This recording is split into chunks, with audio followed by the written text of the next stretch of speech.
Beritakanlah firman, siap sedialah baik atau tidak baik waktunya. Shalom, puji Tuhan, berkat Tuhan, kemurahan Tuhan dan kebaikan Tuhan yang boleh menghantar kita ada pada hari ini dan beri kita kesempatan untuk mendengarkan firman. Firman itu penting karena firman itu makanan rohani bagi pertumbuhan rohani kita. Mengawalinya mari kita berdoa.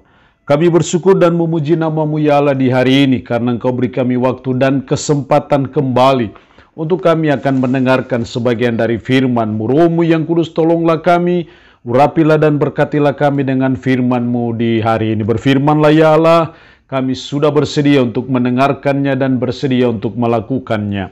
Dalam nama Tuhan kami Yesus Kristus kami berdoa. Amin. Nats firman Allah yang menjadi renungan kita bersama di hari ini saya ambil dari Injil Yohanes pasal 20 ayat 24 sampai dengan ayatnya yang ke-29. Secara khusus saya akan bacanya yang ke-27 dan 28. Firman-Nya berkata demikian. Kemudian Ia berkata kepada Thomas, "Taruhlah jarimu di sini dan lihatlah tanganku. Ulurkanlah tanganmu dan cucukkan ke dalam lambungku, dan jangan engkau tidak percaya lagi melainkan percayalah." Thomas menjawab dia, "Ya Tuhanku dan Allahku." Demikianlah firman-Nya hari ini yang mengajar dan menasihati kita dari keraguan hingga percaya. Awal mulanya ragu, tapi pada akhirnya percaya. Berawal dari keraguan, berakhir pada kepercayaan. Itulah yang dialami oleh Thomas dalam nats pembacaan kita hari ini. Itu juga menjadi pelajaran bagi kita sebagai umat, sebagai orang percaya bahwa seringkali kita berawal dari keraguan dan berakhir pada percaya. Tapi juga ada yang berawal dari percaya dan berakhir kepada keraguan. Kita berharap bahwa itu tidak boleh terjadi dalam hidup kita sebagai umat, sebagai orang percaya. Tapi biarlah kita seperti Thomas, dari keraguan, berawal dari keraguan, awal mulanya keraguan, tetapi akhirnya percaya. Itu yang Tuhan mau dalam hidup kita, kita percaya. Dari kebenaran firman Allah hari ini kita belajar apa yang harus kita percayai. Walaupun kita mungkin awalnya ragu, tapi akhirnya kita percaya. Apa yang harus kita percayai? Dalam konteks ayat ini kita percayai dua hal seperti Thomas. Dalam ayat 27, kemudian Ia berkata kepada Thomas, "Taruhlah jarimu di sini dan lihatlah tanganku. Ulurkanlah tanganmu dan cucukkan ke dalam lambungku. Dan jangan engkau tidak percaya lagi, melainkan percayalah." Apa yang harus dipercayai? Percaya bahwa Yesus sudah bangkit. Karena menjadi persoalan ketika pada suatu waktu Yesus menampakkan diri kepada murid-murid pada waktu itu, Thomas tidak ada. Dan murid-murid memberitahu kepada Thomas bahwa kami telah melihat Tuhan. Tetapi Thomas berkata kepada mereka, "Sebelum aku melihat bekas paku pada tangannya, dan sebelum aku mencucukkan jariku ke dalam bekas paku itu, dan mencucukkan tanganku ke dalam lambungnya, sekali-kali aku tidak akan percaya." Tapi akhirnya dia percaya. Apa yang dia percayai? Percaya bahwa Yesus sudah bangkit. Karena dia tidak percaya murid-murid memberitahu bahwa mereka sudah melihat Tuhan. Dengan kata lain mereka sudah melihat Kristus sudah bangkit. Tapi Thomas tidak percaya, masih ragu. Tapi akhirnya dia percaya. Jadi hal yang pertama yang harus kita percaya adalah bahwa Yesus sudah bangkit dari antara orang mati. Percaya bahwa Yesus bangkit dari antara orang mati itu berarti bahwa kita harus percaya juga bahwa Yesus sudah mati untuk menebus dosa kita. Karena tidak mungkin akan ada kebangkitan tanpa ada kematian dulu. Tidak mungkin kita hanya percaya kebangkitannya sementara tidak percaya kematiannya. Hal ini perlu dan sangat penting kita pahami oleh karena apa?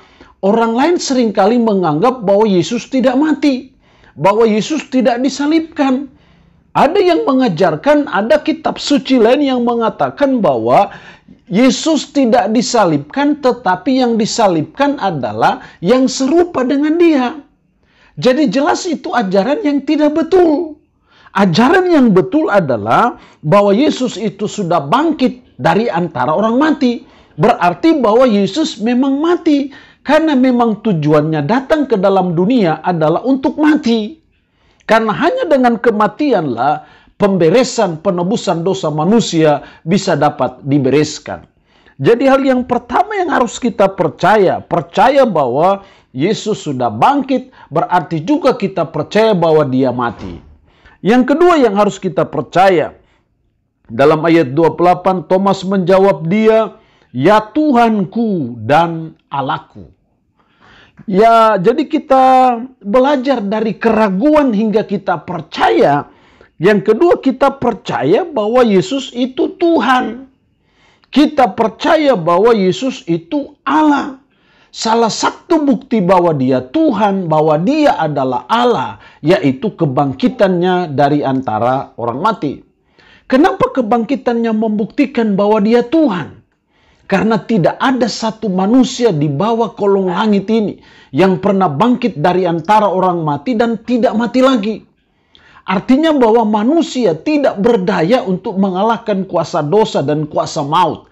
Hanya Tuhan yang bisa mengalahkan kuasa dosa dan kuasa maut. Dan kalau Dia bisa mengalahkan kuasa dosa dan kuasa maut, berarti Dia Tuhan, berarti Dia Allah. Ini salah satu bukti. Jadi kita penting untuk kita percayai bahwa Yesus itu Tuhan, bahwa Yesus itu Allah kita. Seperti Thomas, akhirnya dia berkata, "Ya Tuhanku dan Allahku." Artinya bahwa dia mengakui dan percaya bahwa betul Yesus itu Tuhannya dan Allahnya. Hendaknya kita juga percaya dan mengakui Dia bahwa Dia adalah Tuhanku, bahwa Dia adalah Allahku. Ini yang harus menjadi kepercayaan kita yang bulat. Ini menjadi kepercayaan kita yang teguh dan kokoh, yang tidak pernah goyah dan tergoyahkan oleh apapun. Allah yang punya firman ini memberkati kita dengan firman-Nya hari ini. Amin. Mari kita berdoa. Puji syukur untuk firman-Mu hari ini, yang mengajar dan menasihati kami dari keraguan hingga percaya. Tuhan, tolonglah kami supaya kami akhirnya percaya bahwa Yesus itu sudah bangkit dari antara orang mati. Berarti kami juga percaya bahwa Dialah yang mati untuk menebus dosa kami. Tolonglah kami supaya kami percaya bahwa Yesus itu Tuhan, bahwa Dia adalah Allah. Kebangkitannya membuktikan bahwa Dia adalah Tuhan dan Allah yang patut dan layak untuk kami puji dan kami sembah. Roh-Mu yang kudus, tanamkan dan meteraikan firman dalam hati dan pikiran kami, dan sanggupkan kami supaya bisa memberlakukan firman ini dalam hidup kami sehari-hari. Mohon berkat-Mu bagi umat-Mu yang mendengarkan renungan harian di hari ini. Diberkatilah mereka ya Allah dengan berkat-berkat-Mu. Yang sakit dalam nama Yesus Tuhan jamah, Tuhan sembuhkan dari sakit penyakit yang diderita. Terpujilah nama-Mu Tuhan. Dalam nama Tuhan Yesus Kristus kami berdoa. Amin. Shalom. Tuhan Yesus memberkati kita dengan firman-Nya di hari ini.